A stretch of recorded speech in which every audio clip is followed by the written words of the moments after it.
आज आपण 1 वाटी रवा आणि 2 वाटी तांदळाचे पीठ घेऊन मधल्या वेळेत खाण्यासाठी खूप दिवस टिकणारी मस्त कुरकुरीत रेसिपी बनवतोय। चला तर मग व्हिडिओला सुरुवात करूया। तर सगळ्यात आधी गॅसवर एका पॅन मध्ये 2 वाटी पाणी घ्यायचं। पाणी थोडं गरम झालं की यात अर्धा चमचा मीठ टाकायचं, 2 चमचे तूप, तुपाऐवजी बटर सुद्धा घालू शकता आणि आता पाण्याला चांगली उकळी येऊ द्यायची। 1-2 मिनिटातच पाणी उकळलं आहे। आता 1 वाटी बारीक रवा घ्यायचा। रवा पाण्यात घालताना असा थोडा थोडा घालायचा आणि गॅस अगदी कमी ठेवायचा। जेवढा आपण रवा घेतला आहे त्याच्या डबल पाणी घेतलं होतं, म्हणजे 1 वाटी रवा घेतला म्हणून 2 वाटी पाणी घेतलं आहे। आणि रवा बारीकच घ्यायचा। जाड रवा असेल तर तो आधी मिक्सर मध्ये बारीक करून घ्यायचा। रवा आता चमच्याने एकसारखं हलवत शिजवून घ्यायचा।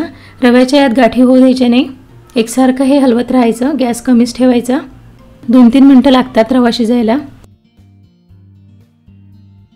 रव्याचा गोळा व्हायला लागला आहे। रवा शिजला, आता लगेच गॅस बंद करून घ्यायचा। हा रवा आता गरम गरम असतानाच मोठ्या परातीमध्ये काढून घ्यायचा। त्यानंतर आता यात काही मसाले घालायचे आहेत। तर सगळ्यात आधी मी अर्धा चमचा हळद घालते, 1 ते 2 चमचे लाल तिखट घालायचं। तुम्हाला तिखट किती हवं त्यानुसार लाल तिखट घाला। अर्धा ते 1 चमचा मीठ घालायचं। मीठ आपण आधी रवा शिजवताना सुद्धा घातलं होतं, त्यामुळे आता थोडं कमीच घाला। 4 चमचे तीळ घालायचे, अर्धा चमचा ओवा। ओवा असा हातावर घेऊन घासून घालायचा, यामुळे ओव्याची टेस्ट आणि स्मेल छान उतरते। 1 चमचा धनेपूड आणि 1 चमचा जिरेपूड घ्यायची। आता हे सगळे मसाले यात मिक्स करून घ्यायचे। रवा गरम आहे त्यामुळे आधी हे चमच्यानेच मिक्स करून घ्यायचं। आता यात 2 वाटी तांदळाचे पीठ घालायचं।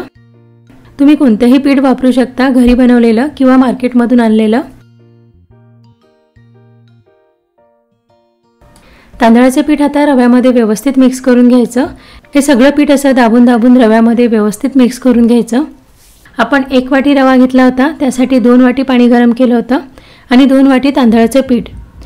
रवा जेवढा घेतला होता त्याच्या डबलच पाणी घ्यायचं।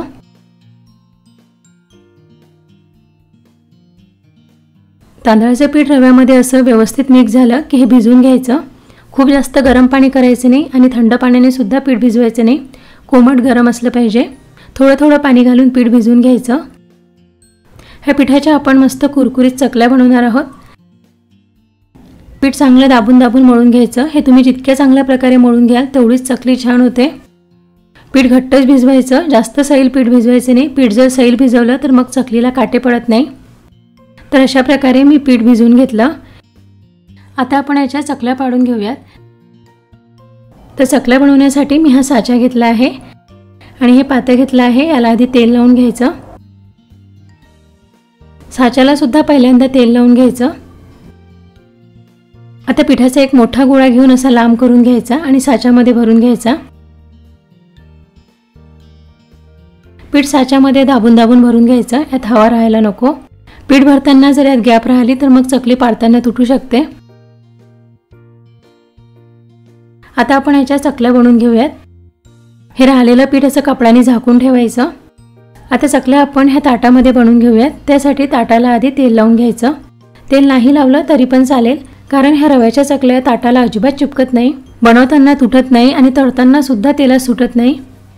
जर तुम्हाला चकल्या बनवायला थोडं कठीण वाटत असेल, तुमच्या चकल्या तेलात विरघळत असेल, तर अशा प्रकारे रव्याच्या चकल्या बनवून बघा। ह्या अजिबात तेलात विरघळत नाही, तुटत नाही। चकलीचे सगळे वेडे असे अगदी जवळून जवळून घ्यायचे आणि चकलीचे हे शेवटचे टोक असे चिटकवून घ्यायचे, यामुळे चकली तेलात सुटत नाही। तर इथे मी काही चकल्या बनवून घेतल्या आहे। एका वेळी 7-8 चकल्या बनवून घ्यायच्या। खूप जास्त चकल्या एका वेळी पाडून ठेवल्या तर मग नंतर तळताना त्यावर काटे दिसत नाही, त्यामुळे थोड्या थोड्याच चकल्या पाडून घ्या आणि थोड्या थोड्याच तळून घ्या। तर ह्या चकल्या तळण्यासाठी कढईमध्ये मी आधीच तेल गरम करायला ठेवलं होतं। तेल आधी चांगलं कडकडीत गरम होऊ द्यायचं। आता 3-4 चकल्या एकाच वेळी तेलात सोडून घ्यायच्या। कढईमध्ये जेवढ्या चकल्या बसेल तेवढ्याच टाका। जास्त चकल्या एका वेळी तळल्या तर तेलाचं टेम्परेचर कमी होते आणि मग चकल्या कच्च्या राहू शकतात। चकल्या तळताना एक गोष्ट नेहमी लक्षात ठेवायची, चकल्या तळताना गॅसची फ्लेम मीडियमच ठेवायची आधी तेल चांगलं कडकडीत तापवून घ्यायचं, त्यानंतर मीडियम गॅसवर चकल्या तळायच्या। कमी गॅसवर चकल्या तळल्या तर त्या तेलकट होतात आणि हाय फ्लेमवर जर चकल्या तळल्या तर त्या लगेच तळल्या जातात पण आतून कच्च्या राहतात। त्यामुळे नेहमी मीडियम फ्लेमवरच चकल्या तळून घ्यायच्या। चकलीच्या वरचा थोडा फेस कमी झाला की नंतर चकल्या पलटून घ्यायच्या। 3-4 मिनिटं लागतात चकल्या तळायला।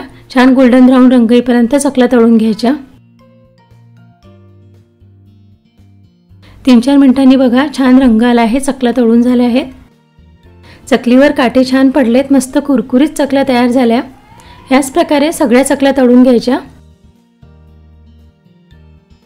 तर इथे मी काही चकल्या तळून घेतल्या आहेत। एक चकली दाखवते, याचा आवाज ऐका, मस्त कुरकुरीत झाली आहे, आतमध्ये पण छान पोकळ आहे। तर अशा प्रकारे ह्या झटपट होणाऱ्या चकल्या बनवून बघा। मुलांना मधल्या वेळेत खाण्यासाठी तुम्ही ह्या चकल्या बनवून देऊ शकता। खूप दिवस टिकतात आणि मस्त कुरकुरीत होतात। तर कसा वाटला तुम्हाला आजचा व्हिडिओ? आवडला असेल तर प्लीज लाईक करा, शेअर करा, त्याचसोबत आपल्या चॅनलला सुद्धा सबस्क्राईब करा।